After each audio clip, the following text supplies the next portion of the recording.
Welcome back. Return to the Mac. M.A.C. Moss, Andrew, Carl. Back in the building. We are a man short again. Yeah. Got family emergency. Yeah, man. What can you do? So, Moss and Andrew, we're here for you, though. Yes, indeed. Episode 170. Can't remember if I said that already or not. Yeah. What's good, though? Ain't shit, man. Back for another one. 170. Shit. Creeping up on that 200. We're getting there. Numbers is going up. But hey, everything's good, though. That's what's up. Shit just working. Getting through the day to day. Same. Same here. Same here. Thanksgiving is coming up dumb fast, though. It is. It's next week, right? Is it next week? I think so.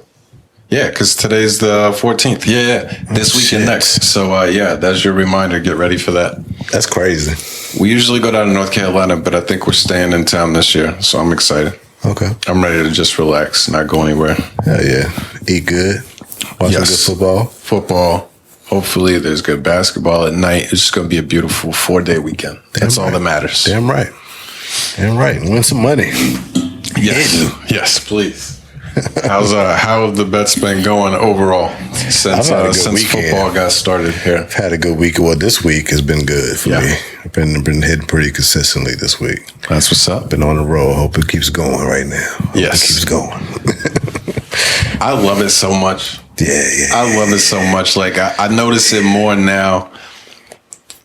I notice more now how much I love it because, like, as soon as I wake, not as soon as I wake up in the morning. I wake up, obviously get logged in, start doing work and shit. Mm-hmm. But like 10 o'clock, I'm on Twitter and people are posting props that they're looking at and shit. Yeah. I'm like, yo, hurry up and get these lines up. Like, I'm just sitting there at 10 o'clock in the morning just like researching. I love it. I love it, son. Gotta get ready. The nights that it goes bad, it's tough because it like really puts a damper on the whole evening. I've really got to like at certain points just be like, all right, tonight's a loss. We did really bad. I'm not even looking at the scores the rest of the night. You can't have a bad day.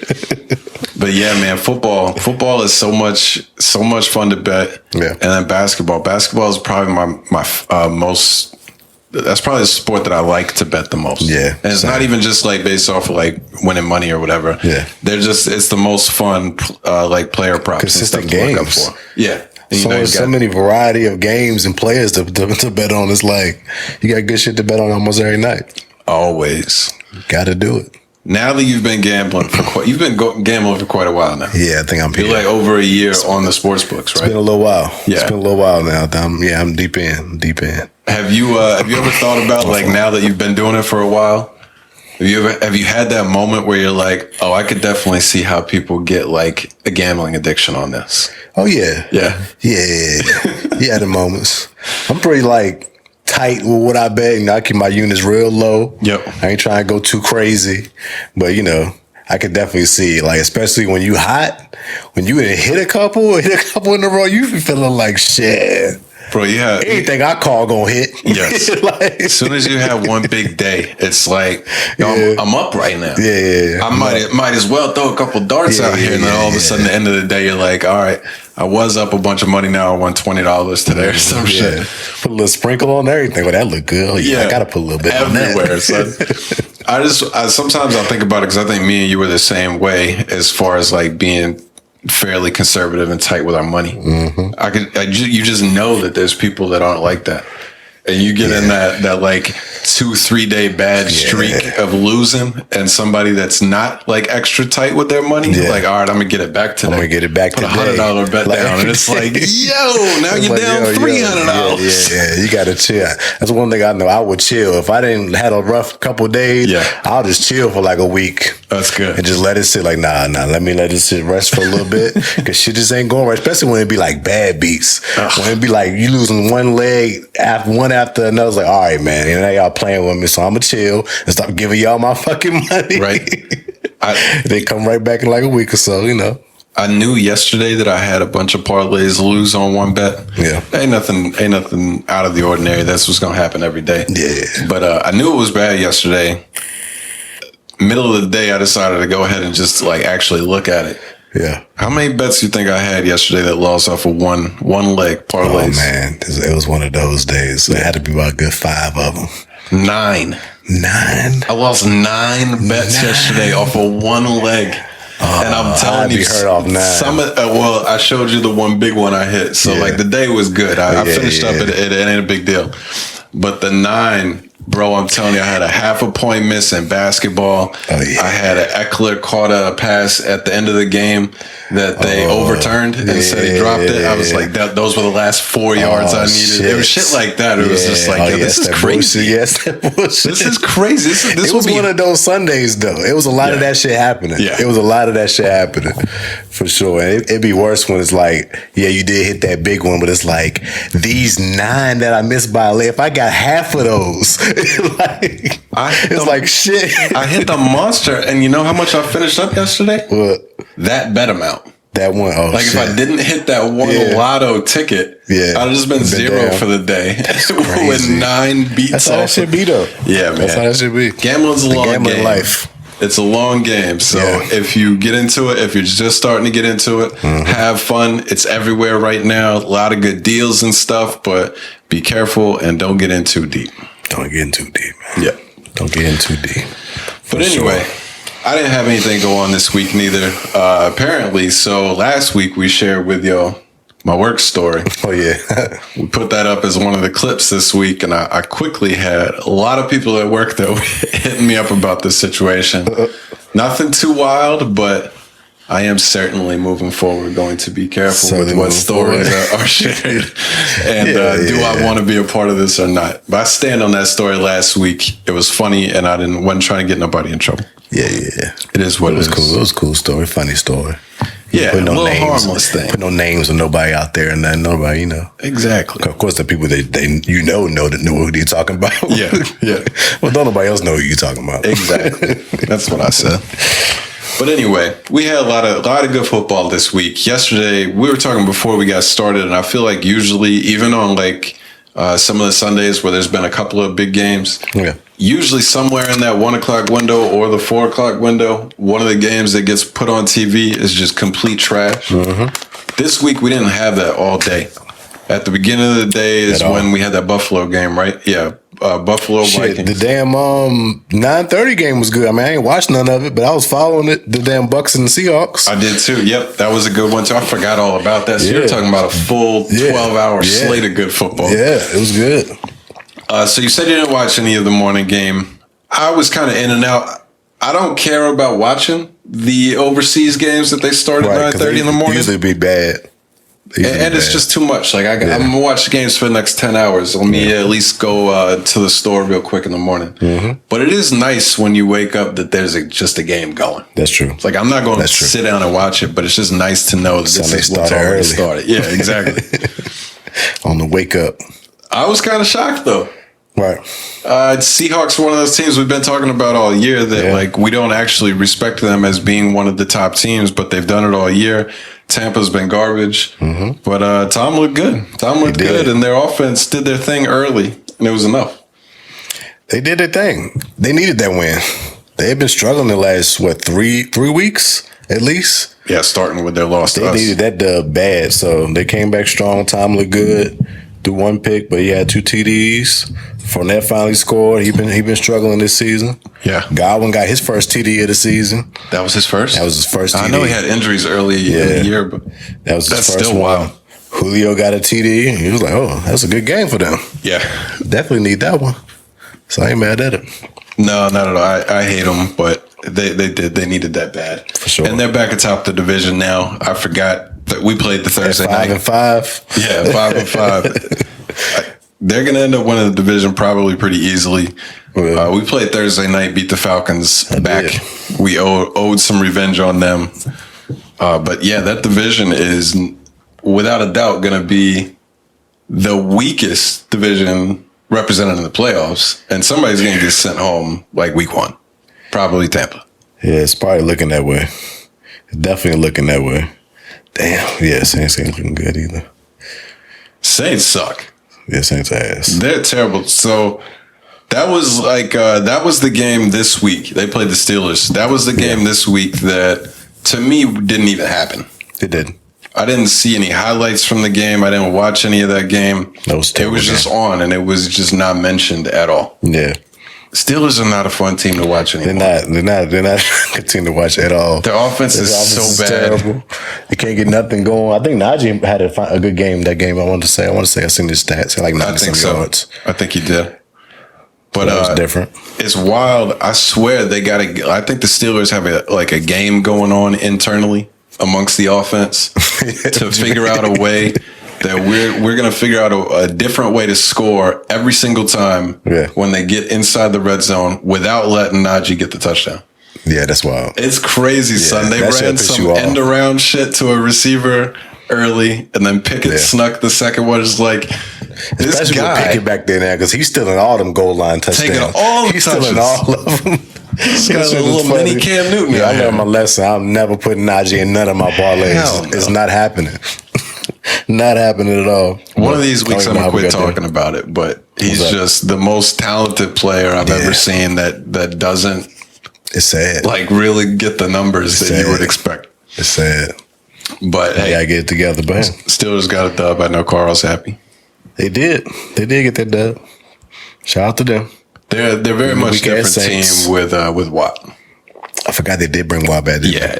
It's just a whole different team. Their defense is so much different when he's playing. Minka wasn't even out there, and they still Minka was out for a couple of weeks. Hey, it's rough out here in these streets. It is. It's rough out in these streets. A lot of good teams popping up. Yeah, and we're sitting. Go to the what? Where we going to next? The Bills and Vikings? Yeah, I was gonna say we're sitting here wasting time talking about all the trash teams in the league. Let's get right to it. Buffalo, Minnesota was the game of the week. Coming into the week, everybody expected that this was like the one you're gonna pay attention to, and it lives up to expectations. It did. Definitely did. Do you know what's up with Josh Allen injury wise? I just saw like midweek, all of a sudden they were like they don't know if he's starting this week. The day after. Last Sunday, they was talking about he had got like that was a tennis elbow or something like that. Okay, that shit that quarterbacks be having like with their elbow, which I think whatchamacallit had it Ben. But they said it might have been that, and then they was like, oh, if it's that, then he might be done for the season type shit. No way. Like it was some shit like that. They was talking like that, but after a while they said he was all right. Test came back negative or some shit like that, so he ended up playing. I heard that. I was like, oh shit, this about to shake some shit up. If Allen is gone for the season, write him off. I let it wait out a day before I really jumped on it and stepped on it, and they said he was good. And of course, he came back. He looked fine. Yeah. From like an injury standpoint, he didn't seem to be limited at all. Yeah, he looked fine. I mean, he did throw 2 picks that game. Yeah, well, that's why I said from an injury status, he didn't seem limited. But the end of that game, I watched the majority of it. I'm watching 13 different games at the same time. At the end of the game, though, trying to think of what happened. So they get the first big play is that 4th down, 4th and 18, and they toss it downfield. That catch by Jefferson was disgusting. Yeah, that was crazy. It's hard to think comparing of who's better, his or Adele's. The one-handed leaning back joint. I'm going to have a hard time ever not picking Odell's catch. Right. If you give it context and like put in the game that was 4th and 18, that was the game. He makes that catch, and then everything that happens afterwards, like it's a bigger catch. Yeah, but even you don't even have to go there. Just the fact that he snagged it with a defender right here with one hand kind of made it wild. It's like, that poster, that picture right there, he's going to have that shit framed up in his house somewhere. Just disgusting, son. It's like, what? His hand was like in his face mask. One hand, come down. And if I remember it correctly, like he kind of caught it like at an awkward, like he didn't catch it like, usually you think a one hand catch to like reaching out like that. Yeah. But like, I feel like he kind of was inverted. It was like a snag. It was like a snag. Yeah, he's using his wrist and shit. That shit was nasty. Either way, that catch is absolutely ridiculous. Never should have got past the 4th down, but they get that. He almost had 200 yards that game. Yeah, he was just lighting them up. Shit. He made a couple more nice catches the rest of the drive. Yeah. They get down to the 1 though. Gets stuffed multiple times. Gets the 4th and goal, right? Yep. Yeah, gets the 4th and goal, and they don't convert. Get the huge stop. Bills get the huge stop. There's only a few seconds left, right? It's like under a minute. I'm trying to look. I'm having a hard time remembering. I'm trying to find that specific. It's crazy. The game is yesterday. And 12 plays in the field goal was at the end of the fourth. No. Somebody got a pick.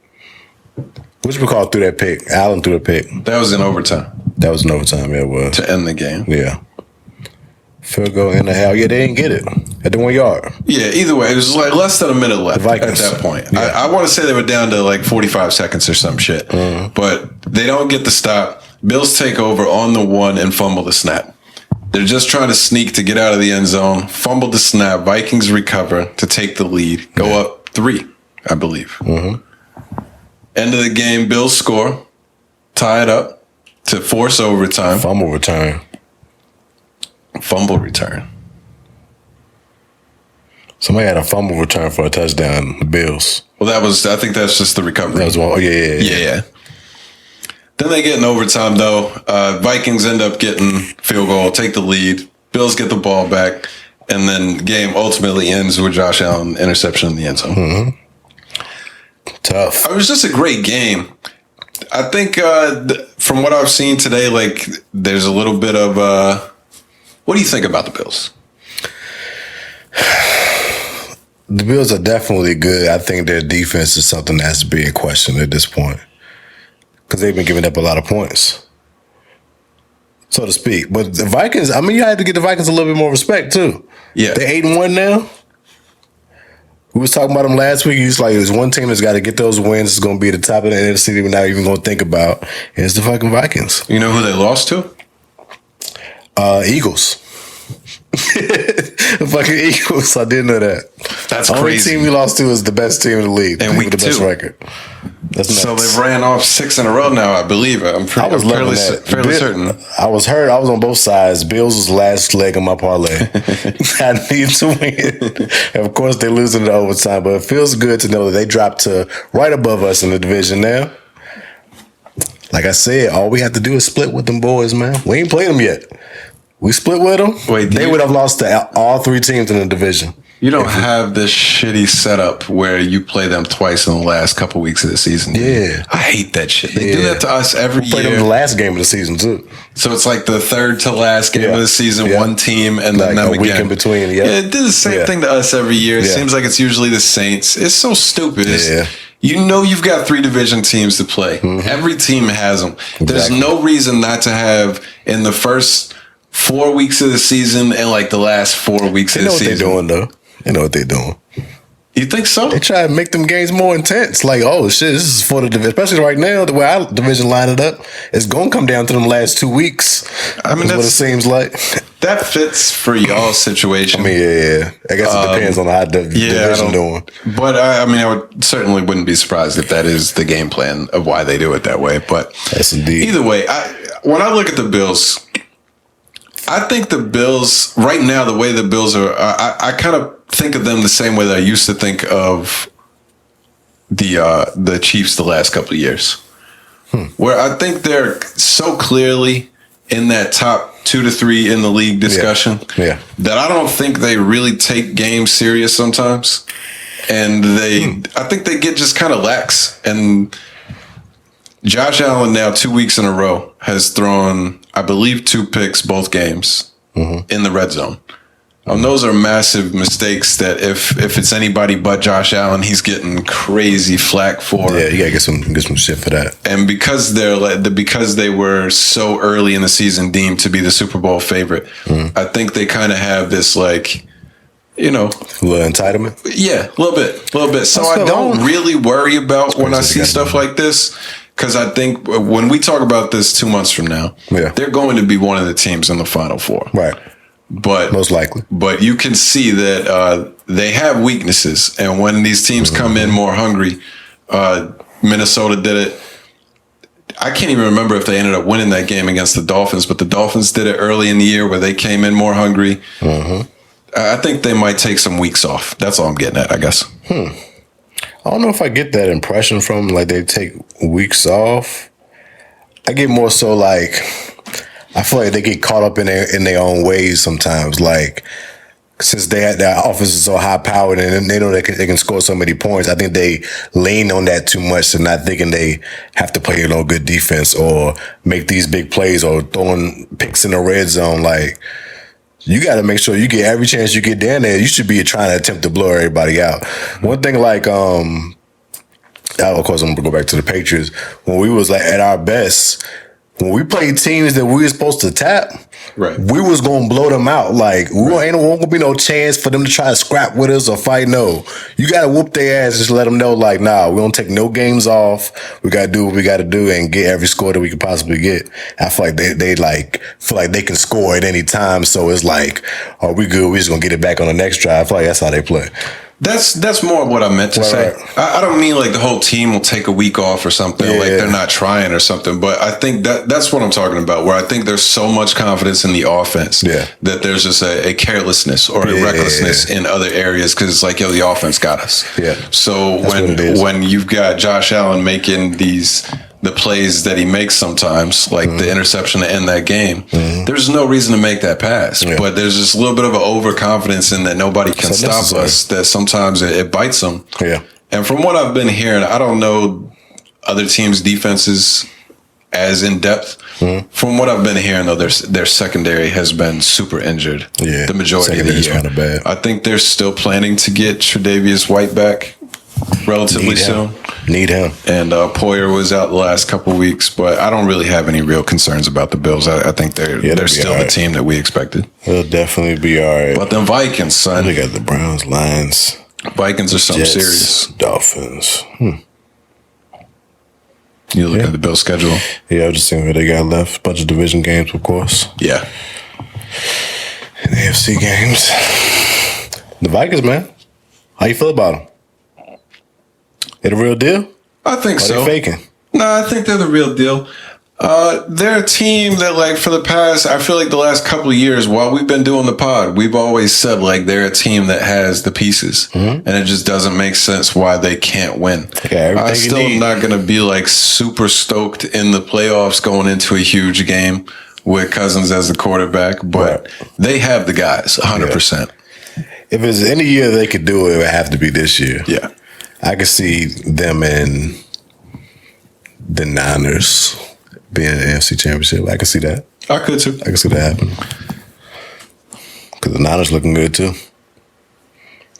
They do. Didn't they just have a shit game the week before though? I think they did. And honestly, they didn't look great last night. That was on McCaffrey's first game, right? I know they won. Yeah, no, the last week McCaffrey had all those touchdowns. Oh yeah. Maybe it was the week before, but either way, I don't know. They lost to the Chiefs the week before, got blown out 44-23. That's the one I'm thinking of. Yeah, that's the Chiefs, though. I personally still think of if I had to give a top three in the NFC, the two teams with the way best records, Vikings and Eagles, of course, are going to be there. And if I had to pick a third NFC team, I'm still rolling with the Cowboys. Right. Even though they got fucked yesterday. Yeah, I did just skip right on over them. I don't know why I just went straight to the Niners, but yeah. They're the team that I think is like could be the third best. Because they could like sneak in there. And they good on both sides of the ball, so they can give some teams some pressure. Right. For sure. But I'm not mad at the Niners. If they put it all together, they clearly will be one of the best teams by the end of the year. But Hell yeah. Hell yeah. Dallas. You want to go to that game? Let's do it, man. Hey. The old heads, the vets, the legends was looking for revenge this week. Yeah. It started with Brady. And then Rodgers like, yo. My boy had told me that morning I was talking to him, we was getting our best and shit together. He was like, yo, today is the day that Brady and Rodgers get their shit back today. They both need these wins. They've been getting trashed for the last 2-3 weeks, losing to bad teams or whatever. They're going to get these wins. And hey, go Pack go. I put that money on it. I had to put that money on it. This is what DK told you? Yeah. I had to put that money on it. I was like, yeah, I feel you. Of course, he didn't like to say it. He a Cowboys fan. Oh. So he didn't like to say it, but, I was talking shit to him after that. He got that done. But the Packers got it done, man. I didn't see this coming because there's a couple of defenses in the league that I really respect. The Cowboys are one of them. Mm-hmm. And I just thought, as bad as you've seen the Packers offense be, Yeah. I thought it's possible you could get a good Aaron Jones game. I was thinking the same way. But what else could they do beyond that? Same way. And then was it Watson? Is that his name? Watson. That's the same motherfucker that's been showing up on highlights each week for dropping wide open passes. He was. He was catching everything last night. Terrible. 3 TDs, only on 4 catches. How many yards? For 107 yards. All right, I was going to say, honestly, I thought it was higher than that, to be honest. It felt like he had 4 catches and 3 CDs is nuts. No, it's so ridiculous. That's crazy. And I had Lazard. So I'm sitting on him all game looking for Lazard to get a catch. He covered in overtime. Oh, he did? He caught a 36-yard pass to set up the field goal. I see it. I had him for 40. That's tough. But I have no idea how they won that game, the Packers. I don't know how they pulled that shit off. I mean, the Cowboys couldn't close the game. No. They had opportunities to close the game off in the fourth quarter, and they didn't do it. So it got sent to overtime. I think they had a turnover at the end of the fourth, wasn't it? I want to say it was a turnover. In the fourth, or they punted. Yeah, I don't remember. No, they stopped them. Yeah, they stopped them and they punted. But they're up 14 going into the fourth. Yeah. I mean, that should be a dub, particularly with the defense that they have. You got to close that off. The big, controversial play, though, was in overtime. Not controversy, from a ref perspective, but Dallas decided not to kick a field goal. Yeah, they did go forward, didn't they? They got the ball first in overtime. They drove down. They had the field goal opportunity and decided to go for it so that they didn't give Rodgers the ball back. I don't think you can make that decision. I don't think you can make that call when it's somebody like the Bills, the Chiefs, one of these offenses that we're just talking about. I can defend it more there. Yeah. Where it's like we're the inferior offense. Right. We can't give Mahomes the ball with only a field goal lead. Yeah. But when it's Rodgers now. Yeah. And the offense. You got that defense. Yeah, you got to have confidence in your defense to be able to stop it. Yeah. That's an easy decision. And once they didn't do that, it was a wrap. Yeah. You can't give him back the ball. Coaching decisions, man. Coaching decisions are wild out here. McCarthy was hot, boy. He was. So, is that the second time we lost to his old team? Probably. I think it might have been the second time. Because I think they got him like that last year, I want to say. Rodgers and their coach. I just went blank on his name. Did you see them getting into it at the end of the game? No. I ain't see that. When they were trying to get into field goal range or something before overtime. Oh, he was mad about the last play. I didn't see. I didn't remember that. He was screaming. That shit was hilarious. He was hot about that shit. Like, damn. He had nowhere to get the ball to. LaFleur. That's who it is. Yeah, LaFleur. Hey, them Packers got it done, man. I ain't mad at them. Somebody had to get them, knock them down. Yeah, I don't mind the Packers. Off their high horse. Anybody that can beat the Cowboys is always fun. Exactly. I'm not going to be mad at that. Hurt off that. Hurt. What else happened? What else you got? What other games here? Colts and Raiders. That shit was tough. Colts, though, we got to talk about because it's Saturday. First game, right? First game. I can't remember if he was announced as the coach last week. I think he was already. He was, yeah. Right. So he was the coach. Had the week before where he's on Twitter talking about the Raiders are terrible or some shit, and then he's got to face the Raiders week 1. Had the the pregame. I did see that news conference where he gave his speech and stuff. The speech was pretty dope. Did you see that? I didn't see the speech. It wasn't pregame. It was during the week. When they're having the media sessions and stuff. I mean, obviously, people are questioning him getting the job, and his speech was basically like, I don't know if I'm going to be good or not. We're going to find that out the next couple of weeks. I can't tell you I'm definitely going to be a good coach, but I can tell you that I'm a leader of men, and we will be putting in the work that we can. He just gave a really good response. Yeah, he's a football coach answer. Okay. So then they come out, they get the dub. Jonathan Taylor, who's been garbage this year after being arguably the best running back in the league last year. Mm-hmm. And he went for $125 or something like that. 147.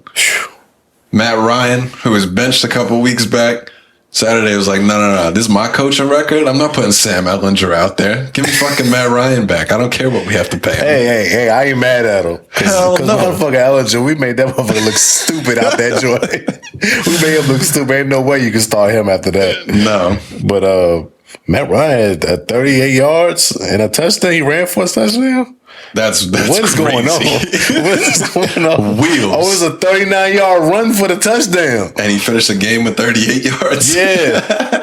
That's crazy. That's hilarious. I probably saw the play and I don't even remember it. No, fuck with you, Matty Ice, but I ain't mad at that. You got you a 39-yard off. Nah, do your thing, man. But I like Saturday, son. Yeah. I feel bad for him because all the flack that he's gotten up to this point, like it's no fault of his own. Yeah. Man was given an opportunity and all he did was say, yes, I'll take it. Oh yeah.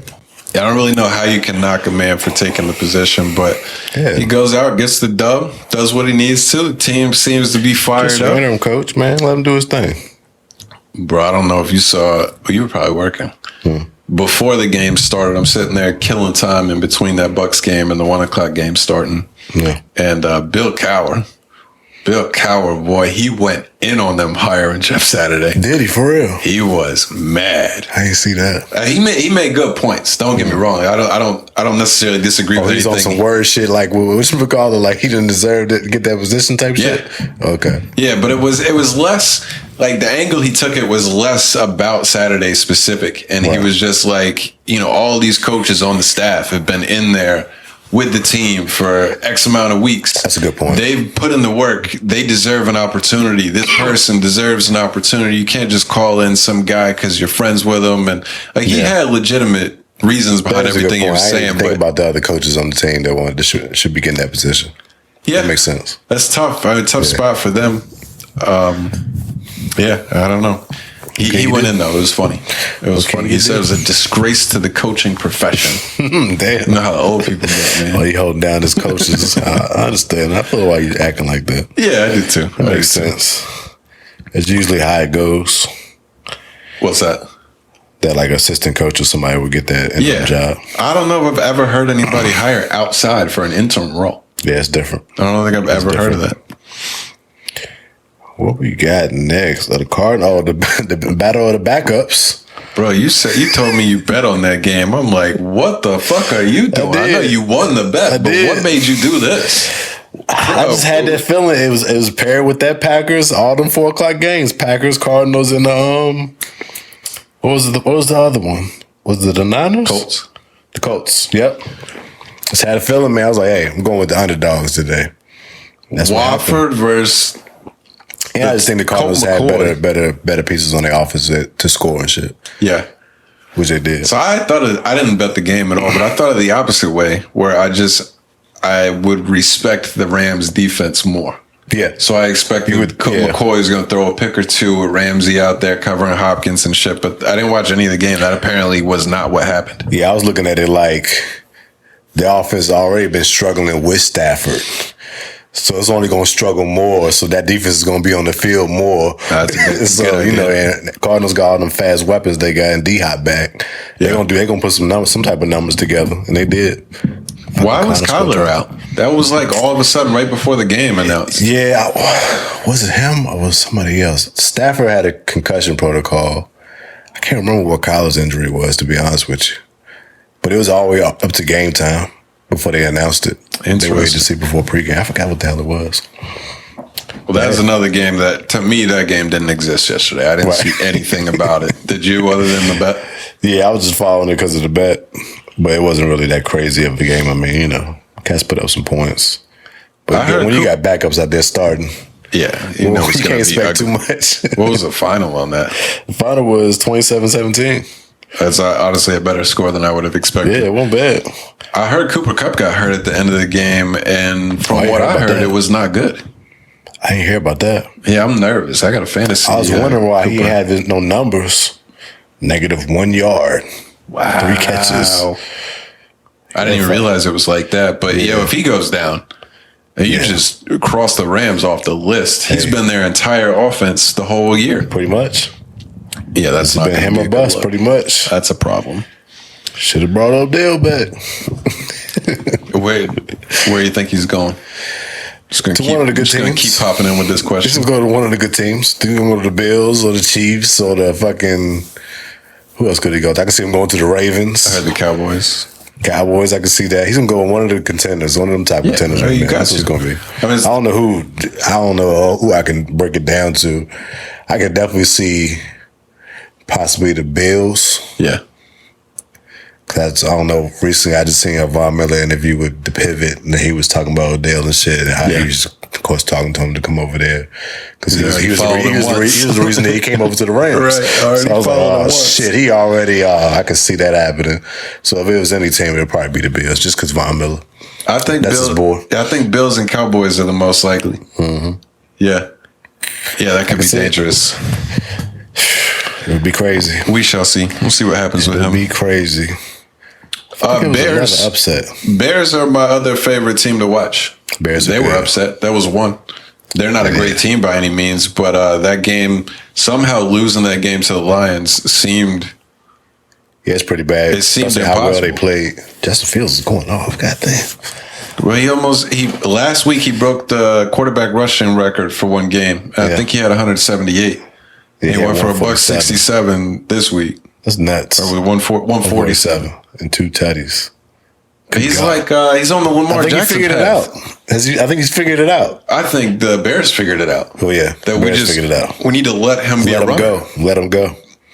Yeah, because they was kind of trying to keep him in the pocket a lot. Let him go, man. This is what he do. Look at the numbers, son. Let him go, and now he's going off. Did you see the highlight for the 1 touchdown run? Like 67 yarder? I did see that one. That was just crazy. A slight little crease, and then he just takes off. Nobody was able to catch him. Nobody's even close. Yeah. Stupid speed. Hey. So I'll be honest with you, and Carl probably won't hear this, but it's a good time to say it. I love watching Fields play.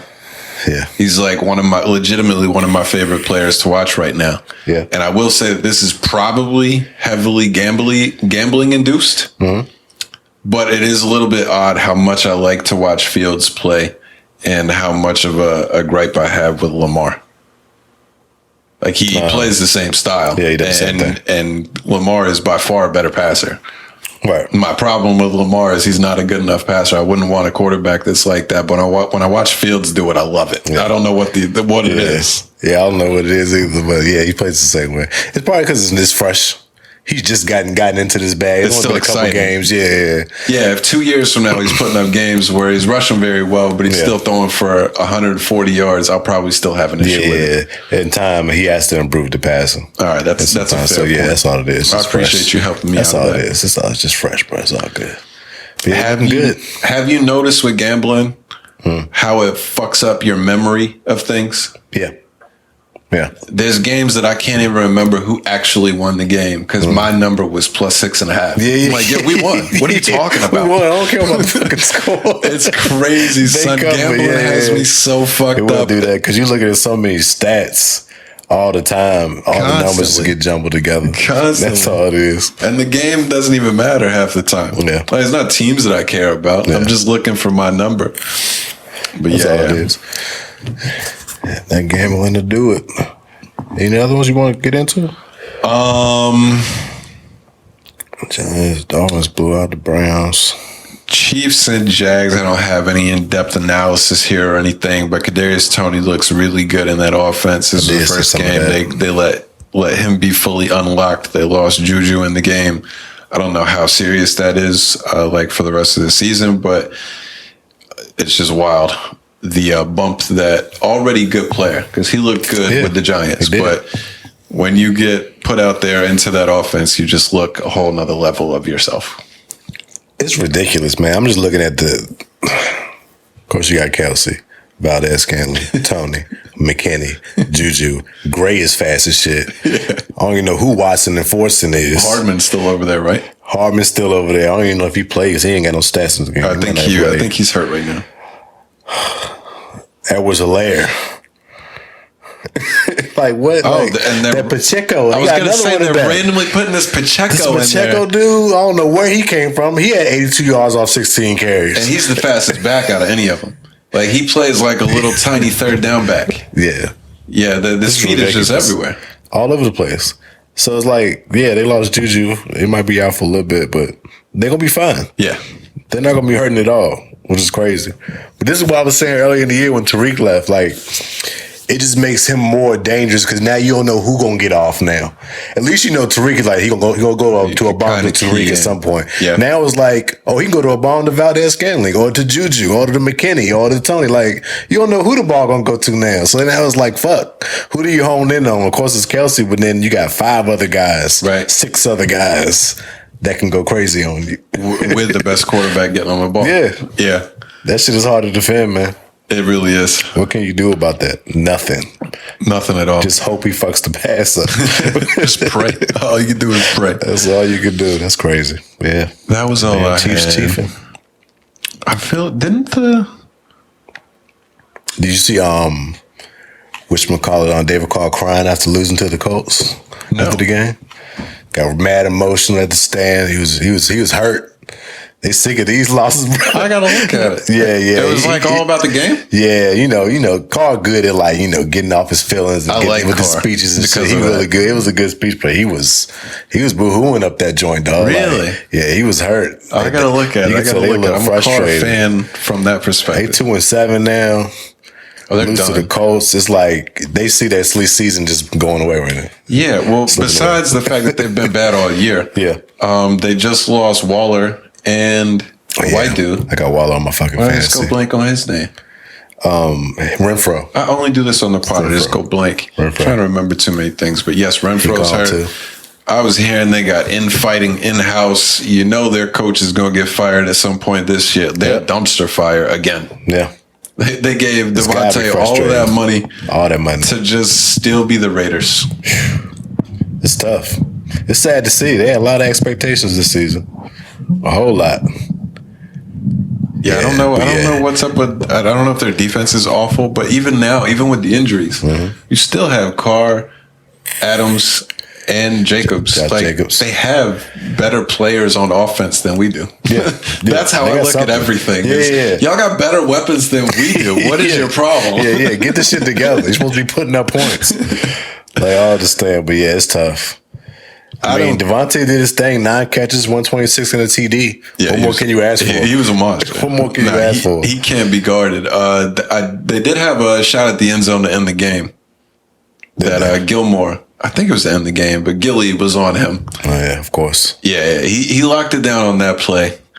But I don't know if he didn't shadow him the whole game or if that was on Gilmore. I can't imagine all those were on Gilmore. He was getting cooked a little bit. Yeah, a lot. He was getting a lot better if that was the case. He was getting cooked if he was, which I'm pretty sure he probably was. Yeah.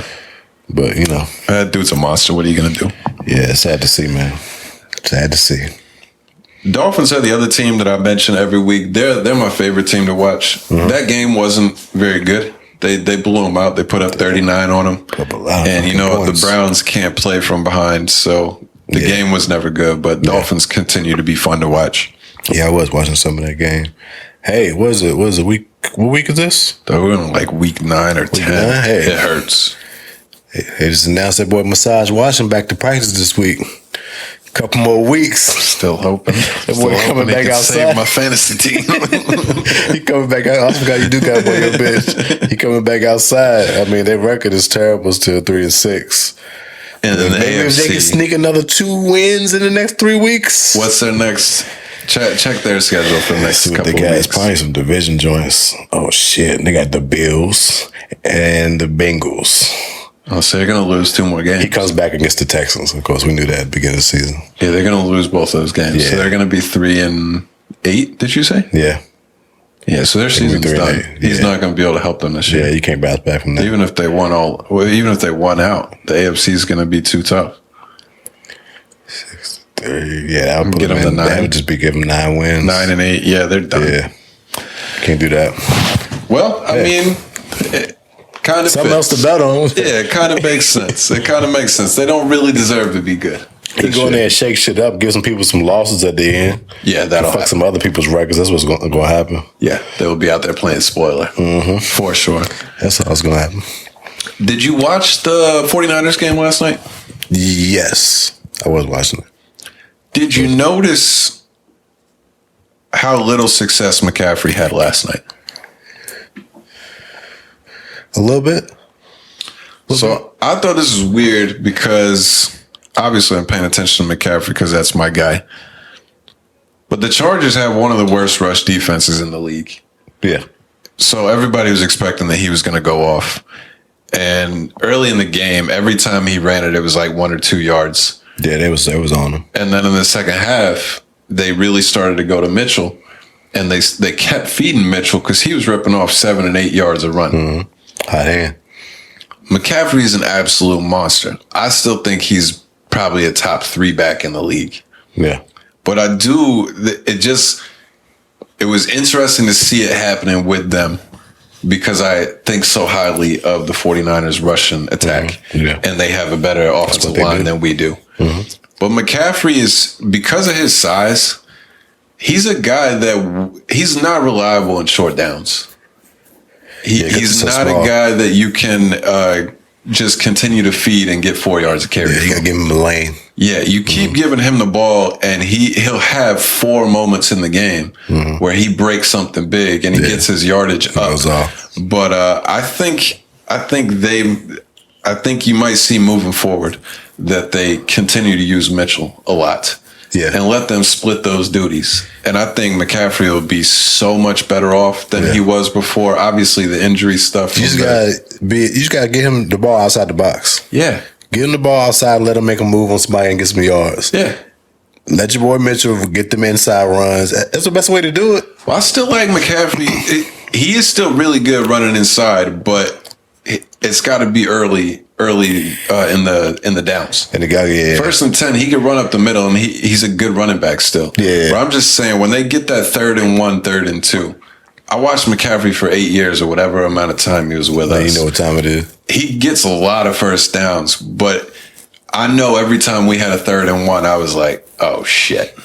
I don't know if we're getting this. And that was coming off from having Cam before. Yeah. Where every 3rd and 1, it was like, you may as well just give us first. Yeah, why do we even need to run this Cam play? was getting all of those. But it was a little bit interesting because the Chargers defense is so bad rushing. Mitchell went 18 for 89 and McCaffrey had 14 for 38. I think they may mix and match that a little bit. Which makes sense. The rest of the year. Yeah. Which makes sense. They got a lot of pieces. Maneuver them around a little bit, spread the ball around. Debo was quiet yesterday. Yeah. Real quiet. Yeah, the game was weird. It was a good football game because it was close the whole time, but like there wasn't any outstanding offense on either side. It won't. I didn't know what was going on last score. Boy, Herbert, he got stuck last night. They had to take him out. That was a crazy play. That play was nuts. And I'm glad you mentioned that. That play was wild just because it was weird the way that he got hit. Yeah. But that was one of those situations where he didn't show any signs of a concussion at all. Mm-hmm. They pulled him out because he got hit hard. Yeah. And they called, was that the one that they called it because he hit him in the head? Yeah, that was the one. So they had to stop and give him the penalty, and they ejected that dude too, didn't they? Yeah. For hitting the head. They ejected him, and they made Herbert come out of the game for the concussion test. Yeah. I thought that was a quick process thing, and he had to come out for a play and come back in. No, it was towards the end of the half, but he didn't finish the rest of the half. Yeah, he had to go through the whole protocol. But that was one of those things where there was no indication that he was concussed at all. As soon as the hit happened, he took a knee. Yeah. Initially, and sat there for a few seconds. Yeah. I mean, but I guess you would do that. You got clocked. You gonna take a little second. He got up and walked, but it's like the stumble is what you look for. You look for the stumble, yeah. I don't know. My point is, I don't have any issues with this. It is better for them to lean towards caution. Mm-hmm. But it was a situation where he was not concussed. Right. They ended up taking him out, and I'm telling you, at some point soon, they was on a drive. It was like the end of the half. It was on a good drive too, and then the backup came in and they moved. Yeah, they were at least going to get a field goal out of it. And Chase Daniels got fucked. Do you think now, because the refs are going to be way more sensitive to the QBs getting hit like that now after the Tua shit, that QBs are going to try to do shit even more to hide after they get hit. To like, I think that's what the knee thing was for. Like, let me take a second, so in case I stumble or something. Yeah, and then I'm gonna stand up, act like I'm good. Like, just to try to hide it on some like, they can't take me out the game right now. Like, I'm on this drive. I'm on this trying to get these points. I think that we might see a lot more of that. Just trying to hide it instead of just, let me just take me out. I'm feeling woozy, or letting somebody know something's wrong with you. That might be the response to that right now. I think because the rest is going to be extra sensitive on it for the rest of the season or for however long. Yeah, no, they 100% agree. So. No, I do think that will probably happen. I wonder how much that will be possible. Right. Like in the moment. Yeah. I don't know. I don't know how well you could actually think about that while you just got one of those hits. But that's 100%. Players will do whatever they can to avoid your mind. That's what he was thinking. Like that drive, they was driving. They was going to get some points out of that drive at some point. Like, so yeah, he was not trying to come out. They got him up out of there though. Yeah, it's what it is right now. Yeah, it is what. I mean, look, I would prefer. I think it is better for them to err towards caution. Yeah, of course. But it will come up at some point, and it will be like a big controversy, and somebody's going to lose or win a game because of it, and we'll see what happens then. It'll be interesting. Yes, indeed. But overall, good week of football. Yeah, I'm right. As always, I'm not the biggest college football fan, but I was hearing people talking about the games coming up this past week, and they were saying there's 3 more regular season games left in college football. Yeah, that just hurts to know. It is coming because the NFL is not too much further behind. As long as we wait for NFL to start, and then once the season gets going, it's like, damn, we're 2 months in. Oh no, it's coming down to the wire now. It's kind of sad. By the way, I won my first college football bet this weekend too. You randomly first, you said? Yeah. First one I took too. I didn't say I hadn't bet on college football at all. At all. What did you bet? I bet. This is so random. Parlay, 3-leg parlay. Boy, my boy DKB on, we talking this shit. He was like, yo, play these unders on these games that have like over 78, over 77. Shit is coming down to the wire. These games is going to be tighter. Ain't nobody putting up that many points. All the games that was like over 77, over 78, all went under. All of them. Bama Ole Miss was one of them. Yeah. I don't know Bama. I don't think I did Bama joint, but Wake. All the other ones, I think it's North Carolina Wake game. Wake in North Carolina was like 78. That's a good just general thought. Yeah.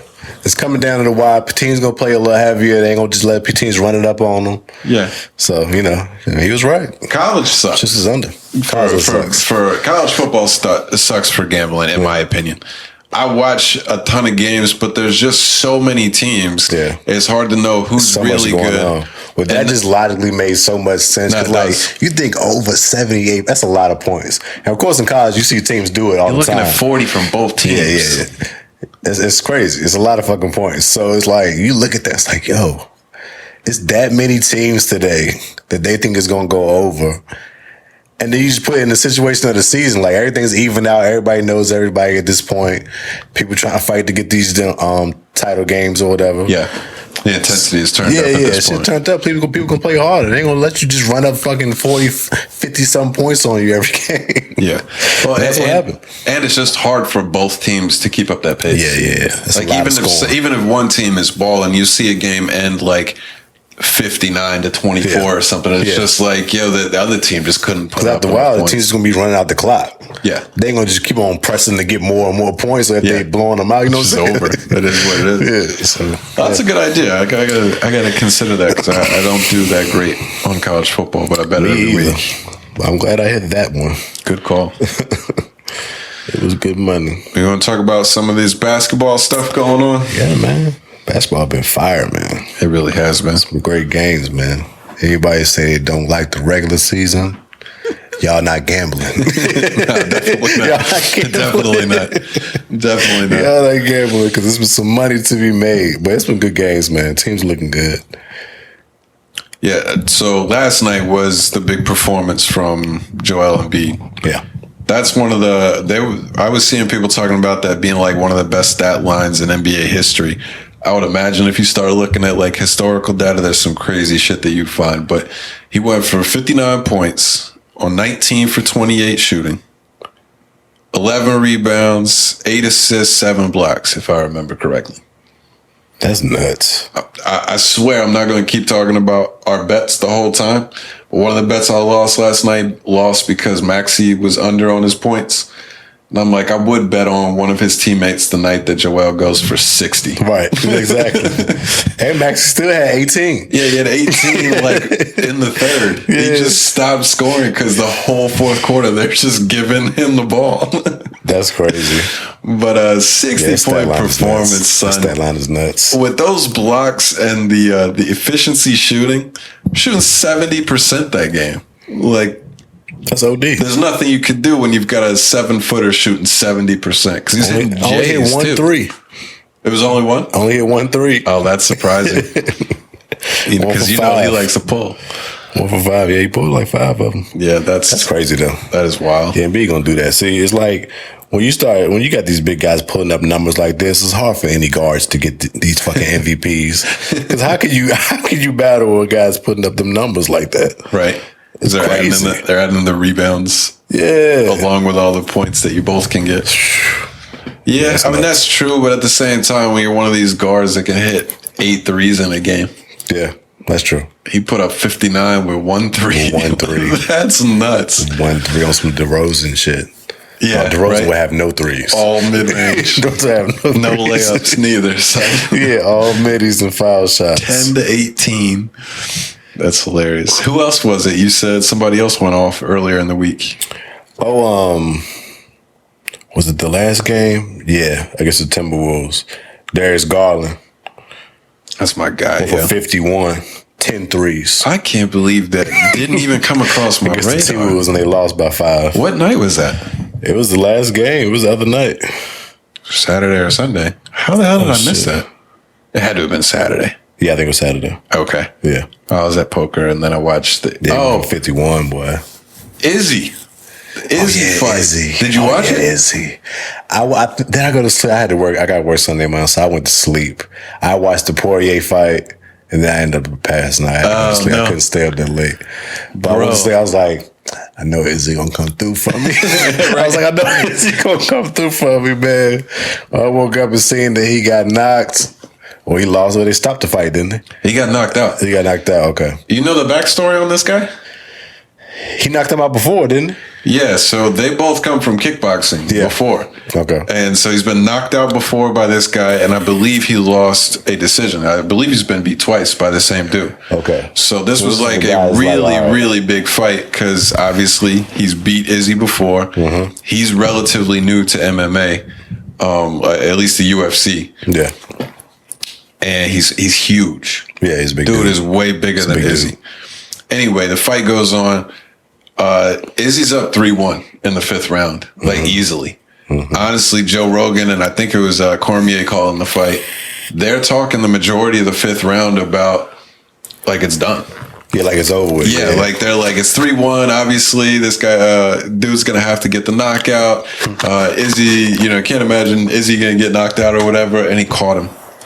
He caught him with one, stunned him, caught him with a second or third one. All you need is one. Yeah, they called it off. It was nuts though, because he had him beat so badly. Right.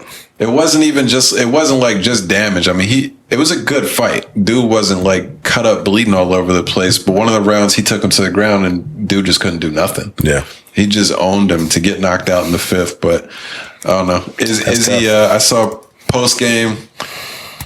He was the same dude. I was kind of shocked to see that there's just like literally no change. Yeah. His perspective and stuff is really interesting. I think every time he talks.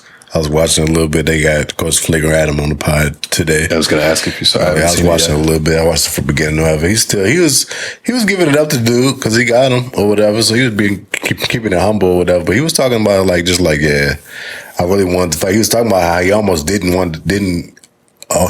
backed out of the fight or some shit like a couple weeks before or some shit like that because something was up with his knee. But he said he won't bring it up to say no excuse or anything like that. He was just, explaining his whole mindset going into the fight.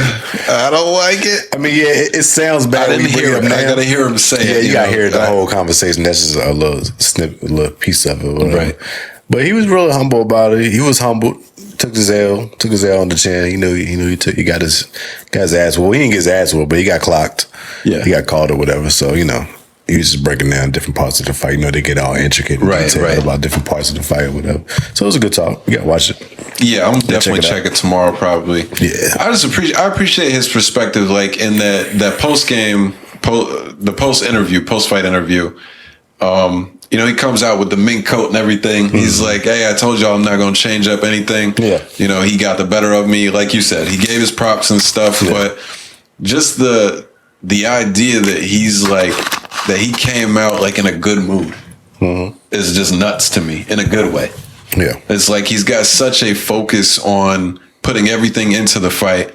But then once the fight is done, I did the best I could. Yeah, and you could tell he really just left it out. He's feel relieved now. You get the weight off his shoulders of the fight happening. All right, now you can chill and go back to chilling for a little bit instead of preparing for a fight. It can get kind of hectic. They preparing for months.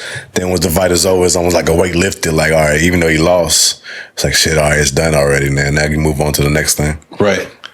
Yeah, I think that's cool. I think that's cool perspective. Yeah. There's more important things. Hell yeah. Yeah, great stuff. Great fight, though. We got sidetracked. We were talking basketball. Mm-hmm. What other basketball stuff did you have in mind? I meant to bring this up last week. I don't want to get too deep into basketball right now, but I think Portland might be my sleeper West team right now. I don't even know if you can even call them a sleeper because they're number one in the West right now. It's hard to when they're number one. A couple weeks ago, they was like in the middle of the pack still. And they look good.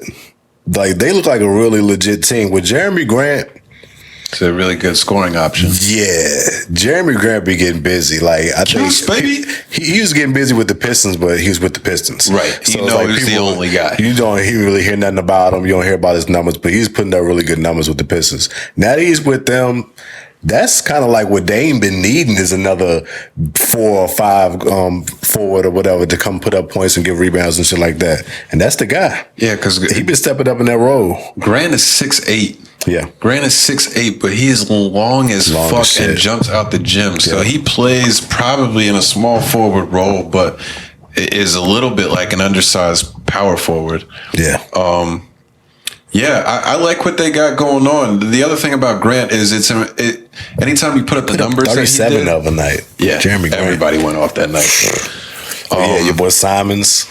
Yeah, that's their 3 right there. Yeah.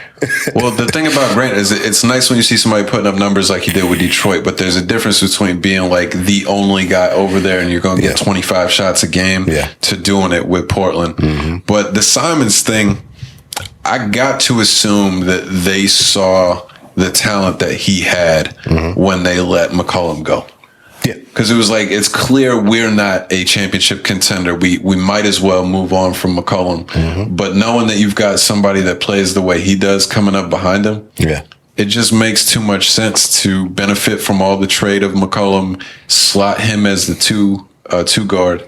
And those 3 guys are going to put up points. And Nurkic is a monster too. He can't play any defense at all. He can't. But offensive, he's a beast. But they got it there.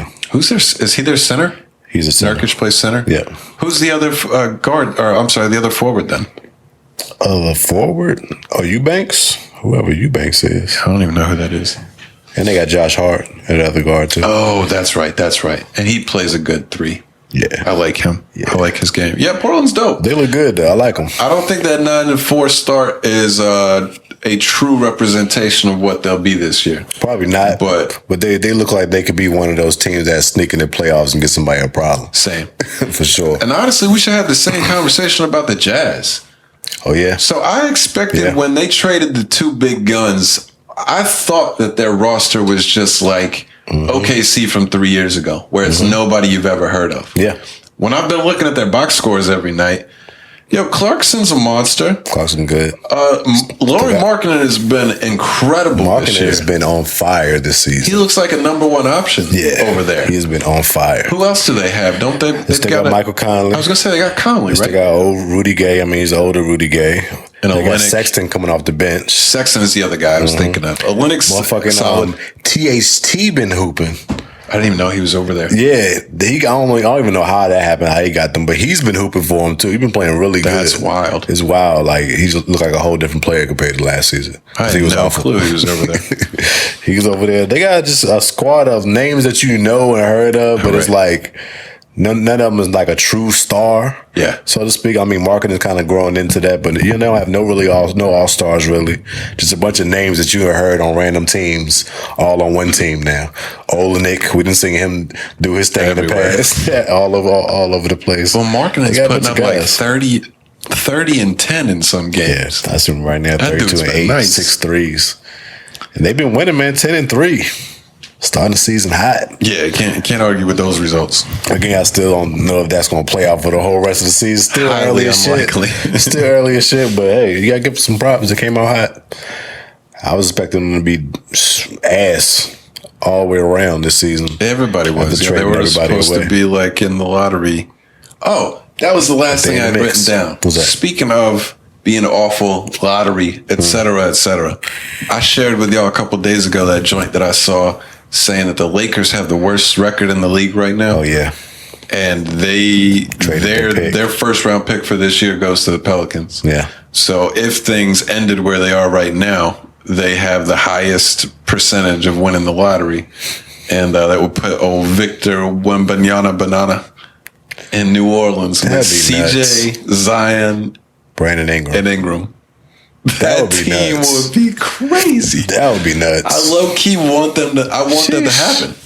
I want to see it. That would be nuts. Fuck it.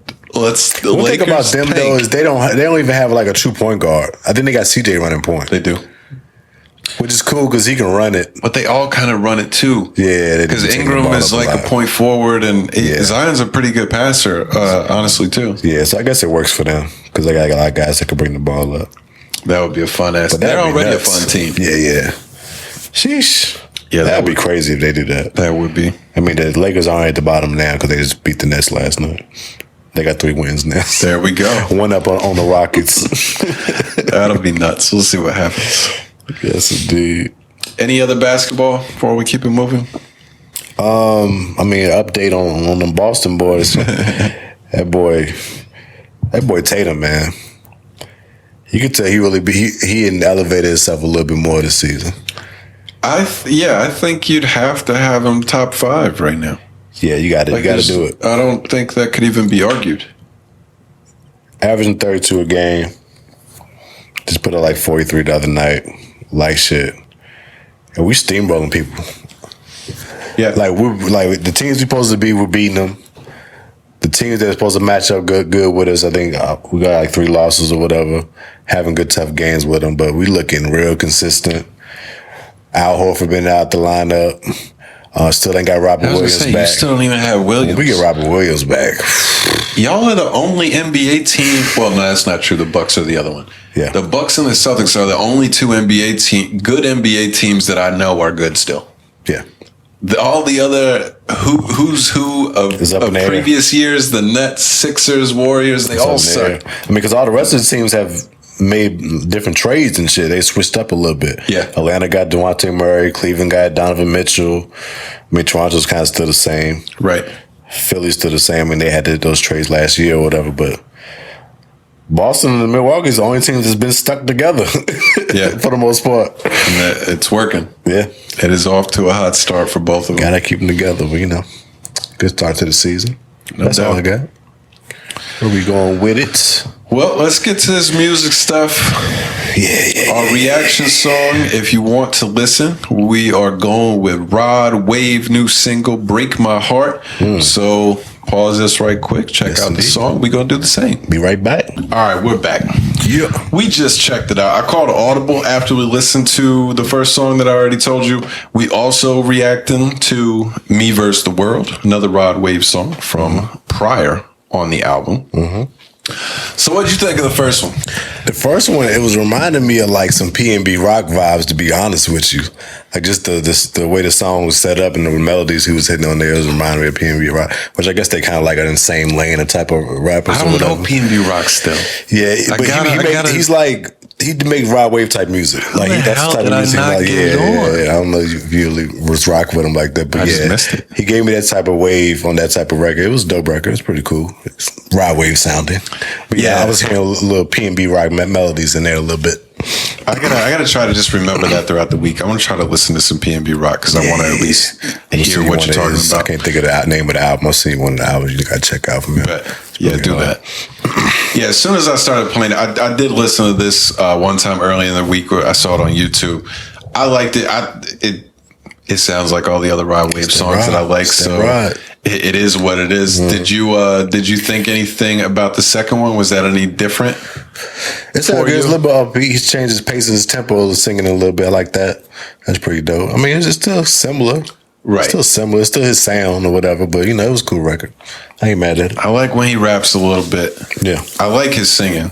And that's what you're there for if you're listening to Rod Wave. But I really like it when he actually raps a little bit in the verses. Yeah, it's not bad. Good song, though. Good song, though. I like that. Shout out to Wave. Shout out to Roderick Wavington. This week, though. Yeah. Well, do we want to start with 21?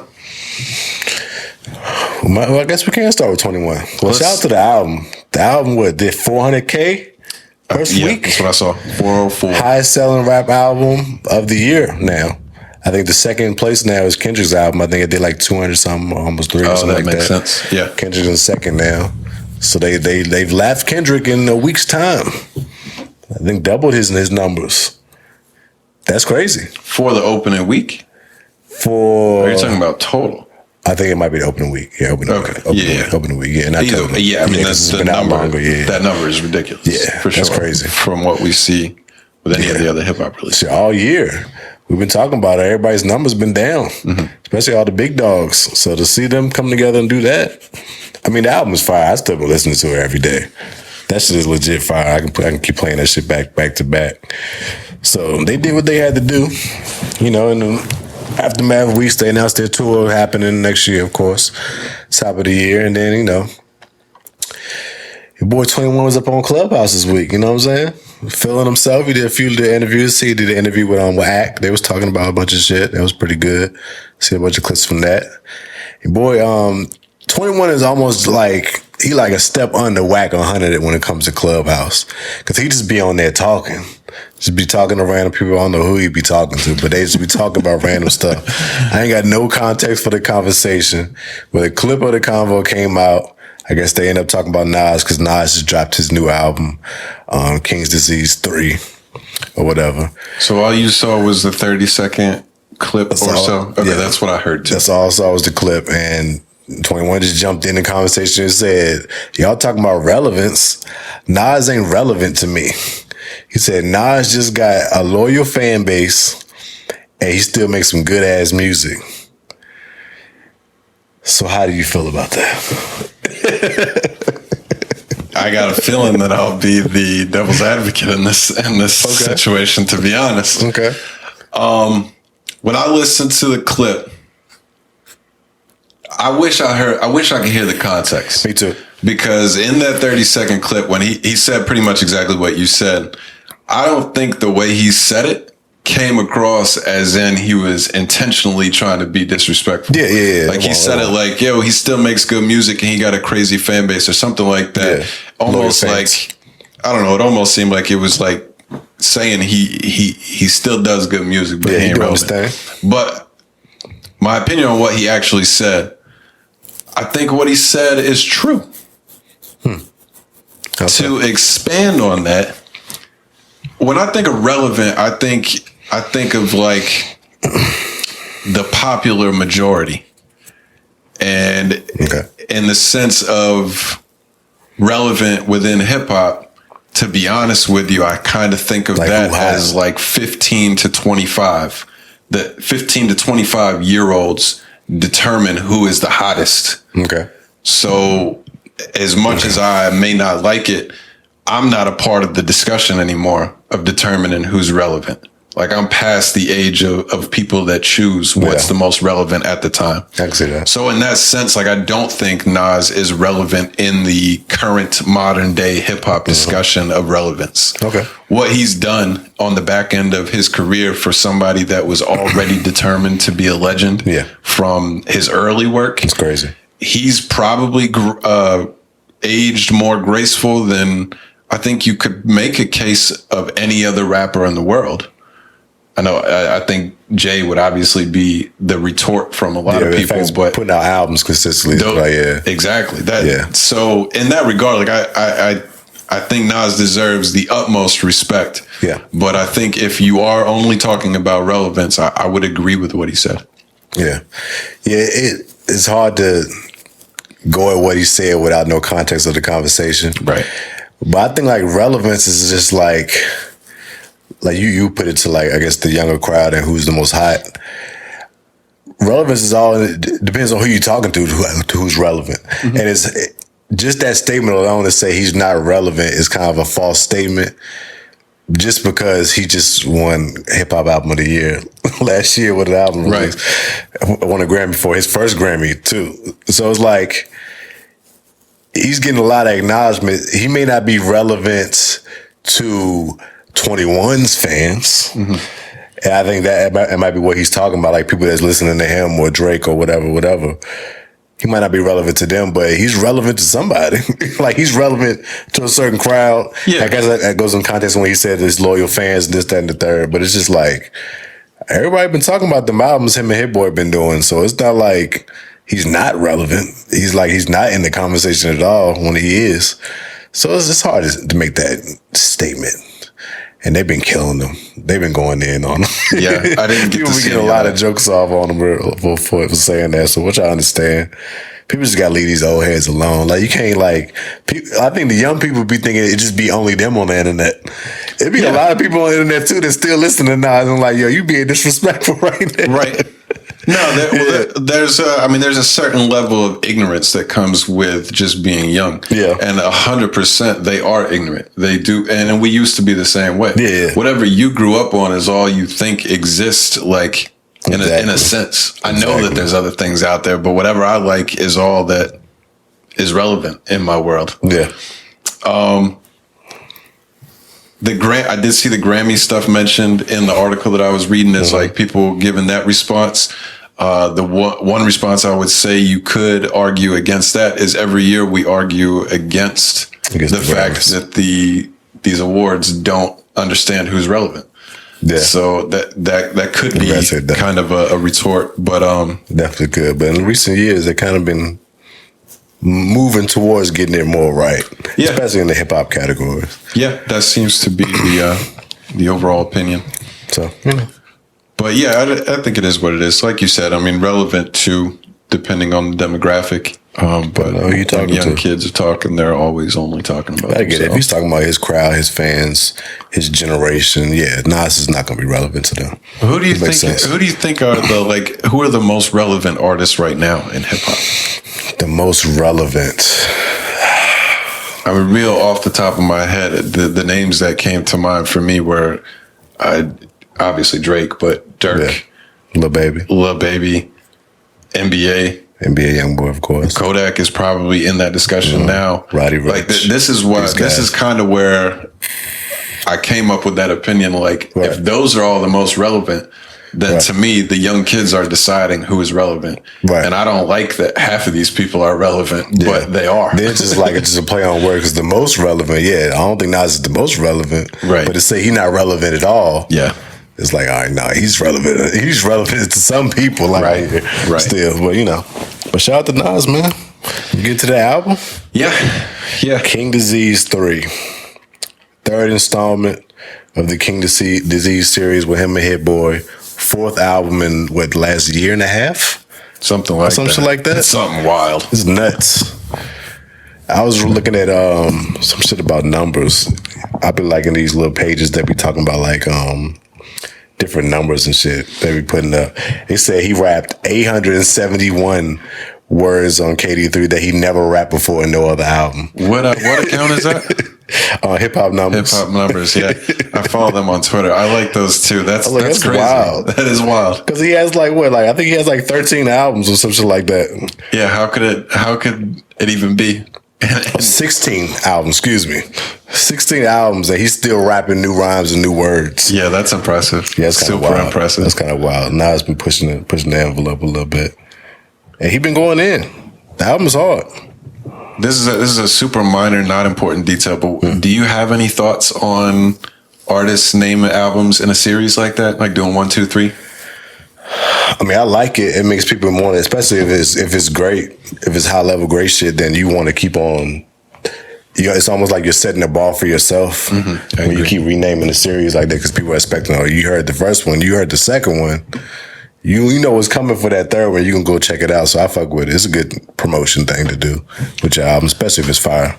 Yeah, I think so too. I think that last part is important, like the most important though. What's that? Because when we were having that Jeezy conversation, what was the one that we were just talking about where he was the Recession 2? Yeah. You can't put out one that doesn't match the level of the prior ones. Because now you literally just using the name of the album that everybody loves to sell this album. Well, I remember listening to No Ceilings 2. Yeah. And it was the same feeling. It was like, it almost, I think it's a big risk. Yeah, it is. Because it's like you said, you've set the bar for yourself. So when I heard No Ceilings 2, I was like, yo, turn this off. Yeah. I can't imagine it was it's bad. a great selling point to promote your album, especially if you had a classic or some shit with prior with that name. Yeah. So it's a good promotion tactic to use anyway. But as a listener, when you attach that to something that we love already, we expecting that shit to be fire. It holds weight. That name holds weight. Yeah, son. They hold too much weight for you to put that on there. It's got to be some fire. So I understand it. People using it to promote their shit, but you gotta come with it, man. Yeah, I agree. Can't put out no dud. No, I agree. Under them I agree titles. completely. I was listening while we were getting everything set up and stuff. I think it's like, how many songs is it? It was like 16? 17, yeah. 17. I think I made it through about 12 before we started recording. What I heard was fire. Yeah. Like fire. No features. No features. I didn't even notice that. None. All nice. I don't like that. Giving you all bars. I don't like it, to be honest. Give me a couple. I wish you would have carried a couple because he had some fire ones in the previous one. So I thought he would give you a couple of them. But I guess he said, nah, this one on me. That Hit Boy pairing, though. Yeah. The Hit Boy pairing just took him to a whole nother level. They making some magic, no pun intended to that last album. They be making some magic though. Do you think much has changed, like within his rapping? I guess what I'm trying to say is it seems like the elevation of these last couple albums from like the Nas status is Hit Boy. Like I don't know if I could say that Nas rapping on King's Dead 1, 2, and 3 is like any better than 4 albums ago. I don't know. It kind of is. You think it is? I mean, he's still rapping the same. It still just sounds like Nas, but he's rapping. Like I say, he's rapping new shit. Yeah, it seems like he's rapping about different shit that he's never necessarily rapped about in his own in a Nas way. So it's like, yeah, Hit Boy is elevating with this production, but I think Nas is elevating with it. I think it's like working on both sides for me. Probably so. Like. Probably so. I couldn't tell one way or the other, but he just sounded like so re-inspired. No, that's a good point. That's what it sounds. It sounds like, oh, he's really going in. Like he got that hunger again. He put out 4 projects in a year and a half. Right. Well, mostly it's just you. Like this album ain't got no features. It's just that's a lot of shit to get off in a year and a half. Yeah.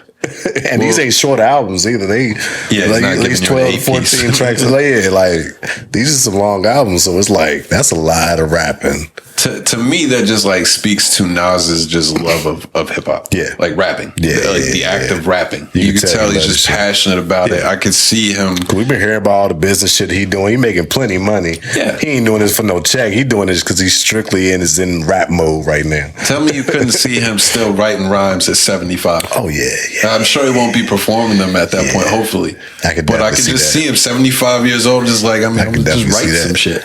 Speaking like, gotta bring Hove in this conversation.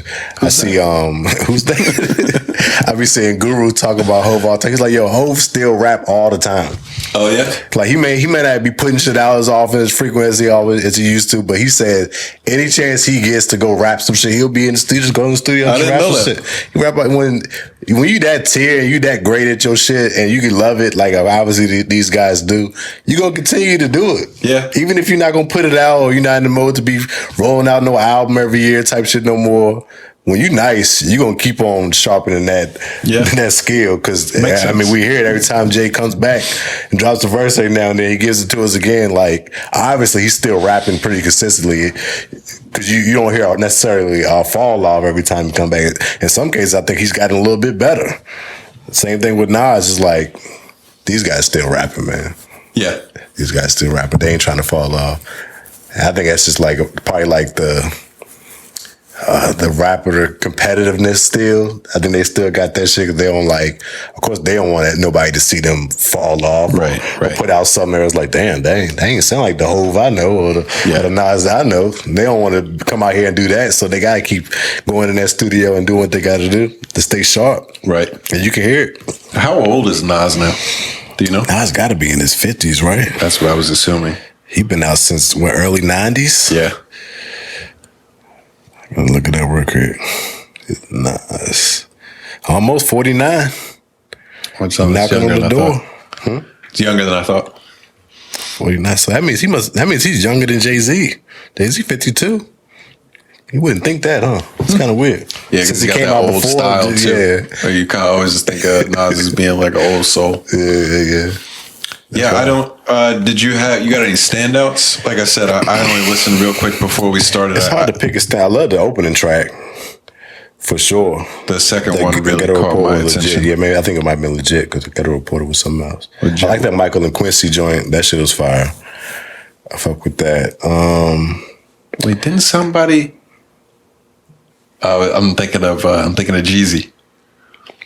Oh, he did have a Michael joint. Oh, MJ or some shit like that. He called it. He's got MJ Jeezy's in one of the name of the song, and then at one of the songs, Drama's just talking over it, and he's saying like, "He's Michael Jackson on Quincy Carter." Okay, yeah, I do remember that. That's wild. But yeah, man, that's about all I got. I guess I got to listen to it a couple more times, but it's fire though. Yeah, agreed. I was doing this thing. Yeah, I plan on listening to this. I think this one will be one that sticks in rotation for me, to be honest. There haven't been that many. Jeezy is another one that has stuck in my rotation. But yeah, this is fire. I'm excited to get to listen to it more, to be honest. A few other album drops I didn't get to check out yet. Drum dropped the album. Do you listen to him? I used to. I think I only know one song. I think he took like a little hiatus for a while. I ain't really be putting much out. So I do want to kind of check it out. We didn't bring it up last week, but apparently Drake took a little shot at him on the album for that was it the Circle Loco song? No, that's Circle Loco song. I think it was. It might have been the Circle Loco song. I think it was on the same joint that he dissed M.A.C. It might have been because I think it was on the hook. Somebody bring the drum to me. They ain't know how cha-cha slide or some shit like that. Yeah, I was gonna say something about the dance. I did catch that. Yeah, and then I don't know if you've seen that clip. Drum responded. This is like immediately after it came out. Everybody responded the same day after the album came out to all the shots. But even said some shit about like I guess apparently back then that was just a while ago. There was a little controversy over what's the Drake song? It's the one with dancing in the box. The Hotline Bling song, which is I think before God Did came out, that was his biggest record. Yeah, and it was Cha-Cha Slide. It was supposed to be the Cha-Cha Slide was the original record that was Drum's record. Hotline Bling was supposed to be the remix to Cha-Cha Slide. And Drake just put it out in a 3-pack as like a throwaway along with the first Meek diss. The Charged Up joint. No way. He put it out with that, and that became one of his biggest records. I don't even remember that at all. Yeah, he put it out the same time he put out that first Meek diss. Can you imagine putting out a diss track? Yeah. And also putting one of the biggest records in the last decade. Nah, but forget how big it got. That's just the softest, wackest song you could ever put out along with a diss track. Yeah, it was huge. It's fire. Don't get me wrong. That's when he put that out. That's I'm gonna put this out with this diss. That's nuts. He did that, and then there was some issues with it because Drama felt the way about it, and Drama addressed it after he said it in the song or whatever. That I guess he tried to run up on Drake back then about it and talk to him about it, and he said like Drake's mans put their hands on him or whatever. It beat him down, so I guess that's what Drake was alluding to, like how we cha-cha slide trying to bring the drama to. That's what the line was about. Fuck also Drake. Shit like that. Fuck I was like, Drake. it wasn't even lame. We act like it was you. It was just your guard, your security guard that came and did that. Drake's but it's still like, I don't know if you can stand on.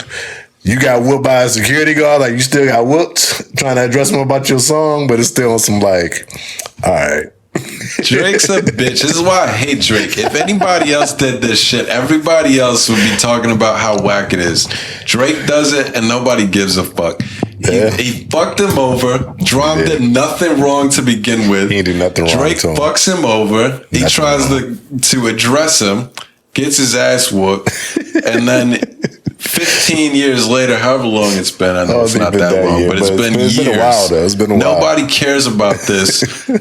To be honest, all due respect to Drum, nobody cares about Drum. Right. He's not even like a bubbling artist at this point. Yeah. His time came and passed, and Drake just wants to come in and step his foot on his neck, fucking bully for no reason. Fuck Drake. Yeah, I will admit that was kind of necessary. That's bitch shit. Drum ain't deserved. He came at Drum and Meg.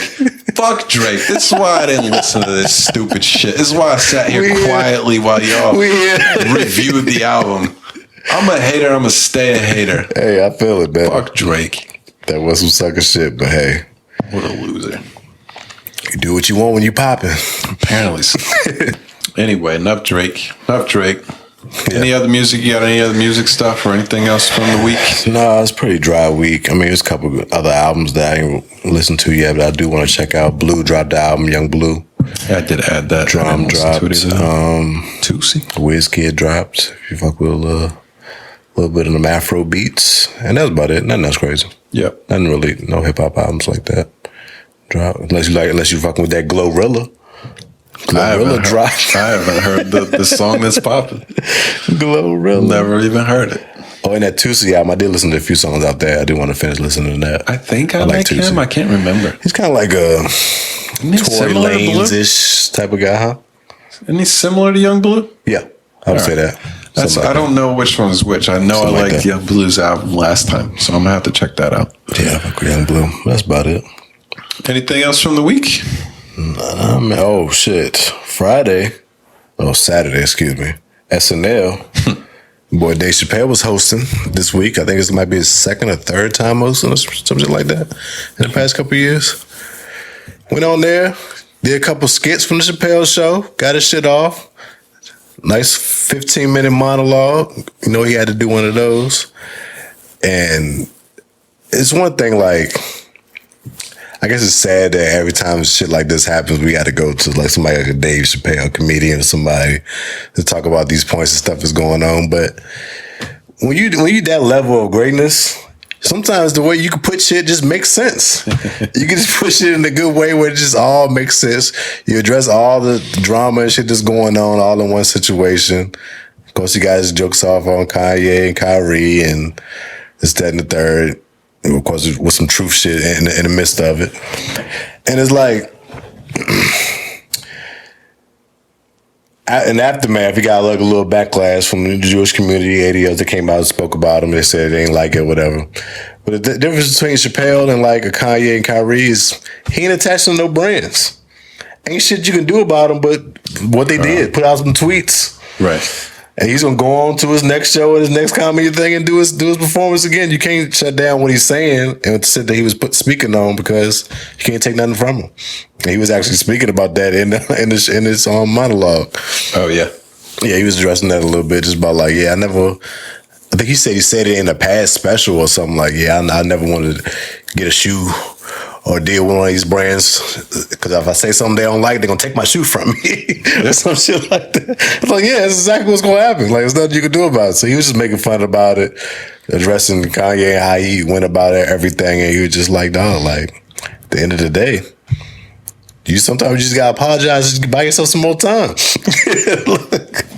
Like, you lose $1 billion, $1.5 billion in one day. Like, that's what's going to happen to you, dog. When you go at him like that. So right. He just made a few jokes. You got to check it out. It's just hilarious. I think it's funny. I can't wait to see like his next full stand up, the way he can get into his bag a little bit more. But Dave was the GOAT, man. Proves it every time. I mean, it's a really good point what he's saying, though. And it's like you're signing up for a game. If you're looking for endorsements and, people that are brands and stuff that are going to bring you money. Yeah. They're only involved because you have a large audience. Mm-hmm. And when you have that large audience and you want to get involved in the game that they play, you can make lots of money on it. Yeah. And if you don't play the game the way that they want it to be played as a major corporation, you got to play with their rules. Exactly. And it is. Exactly. If I was Kanye, I would be furious. Don't get me wrong. Yeah. For losing that much value and net worth, whatever you want to call it. Mm-hmm. But ultimately, it's the game he's signing up for. And it's the same discussion that we've had when we talked about, La Russell and stuff a couple of weeks ago, where nobody can tell him to do anything because he's gone completely independent. He's not trying to get anybody to sign off on what he's doing. It's the same discussion we have when we talked about Schultz. There's a very specific route you can go to where you're not dependent on these brands. If you are dependent, then you got to play by the rules. Yeah. If you build it, they will come. This is true. If you build it, they will come. The end of the day. But that was good. That was good to see Dave doing the characters on the joint. He need to just go ahead and just revamp and recreate the Chappelle Show again and give us what we want. Keep on playing with us with these SNL skits, bringing back old characters that we love.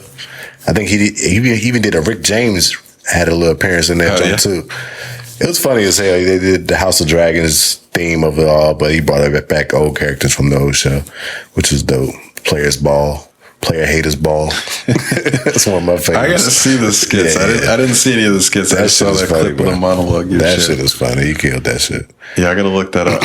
Do you think that has anything to do with a contractual thing where he can't bring the show back? Because why wouldn't he bring it back on his own at this point? I don't know if he even wants to do it. To be honest with you, I think he enjoys just having fun with it and doing these one-offs, but I don't know if he really even wants to do it, to be honest with you. Because I feel like if he did, he probably would have did it already. Right. Yeah, I think it's got to be one of those two. Yeah. He definitely would have did it already because, people want it. People will watch it, be all in on it. What else we got? Who knows? Oh, I do want to say tragic shit happened in UVA. I think it was last night. Yeah, I believe so. Last night, shooting on campus. They say the shooter was a former football player of UVA. We're up there. I think 3 players got killed. Yep. Trying to get their names. There was at least 3 players shot. Yeah, Devin Chandler, Lavelle Davis Jr., and Deshaun Perry. I think there were 2 other students that were shot, but 2 other students got injured and not killed. Yeah, they had their names listed. But that's crazy, man. Yeah, so that's crazy. I was fairly busy today at work. I didn't get to see much about it. Yeah, I did pull up one article, was just trying to take a look at what had happened. There was something mentioned in the article that the shooter had also been. I don't want to get the wording wrong on this. The way I read it, it sounded like they were saying the shooter was a victim of a hazing incident on campus from years before. Oh, so the way that it was worded had me curious to hear over the next few days if there's something that comes out like this was a retribution, retaliation towards specific individuals that were maybe a part of it before. That's crazy. That's just something I saw. I don't mean to accuse the people that were killed as possibly, having done something wrong. I don't know that. But what I saw in the article seemed to indicate that there may be a link between that, which would be very, very wild if it comes out that there was like a football team hazing incident before this.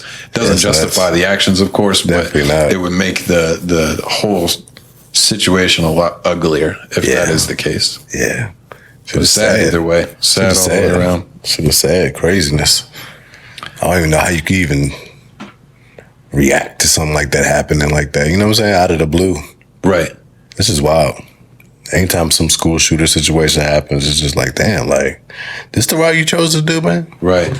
Out of all other options, this is how you chose to deal with whatever you're dealing with right now? Yeah. It's just crazy. It really is. What and can then you had mentioned before we started recording, there's apparently been a bunch of shootings around here where we live. Yeah. And we're not in a big city, so shooting news around here is fairly significant. It's been pretty frequent the last couple of weeks. Most recently, the thing up here, Iron and Nail. Yeah. A kid, the owners of Iron Nail's son got shot. I was just talking to James the other day. He said the dude's brother shops with him at the shop. The one that was killed. The one that's killed. Okay. His brother shopped with him at the shop, and he when he said he first heard about it, he thought the only thing he heard was like it was one of their kids that got shot. So he thought it was him. Oh wow! Because he didn't know which one it was, and then they said the name. And he said, "Want the name of the dude?" He don't know his brother. Gotcha. He said the name. He was like, "Damn." He said, "Unless he goes by another name, I don't know if that's him." He said literally the next day, brother walks in the shop. No way. Like walked in the shop. He was looking at him. And of course, you could just see it on him, like that he was, fucked up about it.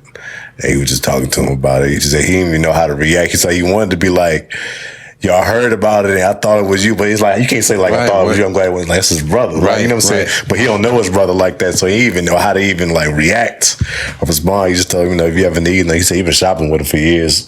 Or whatever. He's like, but if you ever told me if you ever needed something or whatever, just let him know. But that's just crazy.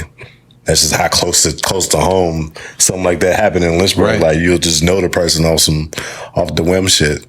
Well, Jamie hit me up. He's the first one that told me. One of my best friends from high school. We all went to high school together. Mm-hmm. The guy that died apparently worked with his dad, Jamie's dad. Damn. So yeah, Jamie didn't know him specifically, but yeah, it was small town. So anytime something like this happens, obviously a lot of people that we know, I'm sure were impacted or at least a lot of people person connected. From what I've heard online and shit, it sounds like this person was like just a crazy person that was there. That was like wild. I haven't gotten the vibe that this was. Yeah, I heard he was like his brother was trying to like break up a fight or something. Something was happening. He was trying to step in the middle of it type shit. Okay. Yeah, it was one of those situations.